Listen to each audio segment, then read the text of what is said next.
למה האישה צריכה מכיסוי ראש?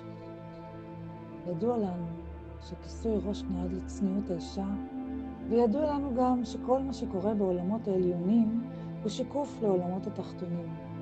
אז מה קורה למעלה בשמיים? מה קורה בעולמות עליונים כאשר האישה הולכת בשיער גלוי ללא כיסוי ראש? למה זה כל כך חשוב שתכסה כל שערה בראשה? העולם, על פי הקבלה, בנוי מדינים ובחסדים.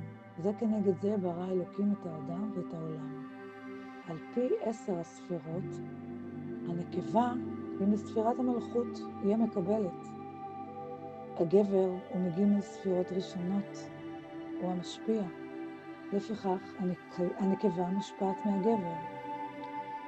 בספר הזוהר בפרשת נשוא אומר הארי הקדוש, כי קצה השערה שחור בקודקוד הראש רומז על דין חזק, אך בגלל שהאישה נמצאת בספירת המלכות, הדין חזק יותר ממיקום הזכר בספירות הראשונות, ששם אין אחיזה של חיצונים.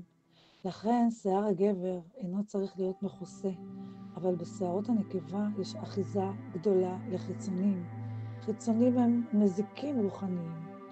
לכן צריכה האישה להיזהר שאפילו שיער אחד משערות ראשה לא יתגלה מכיסויה.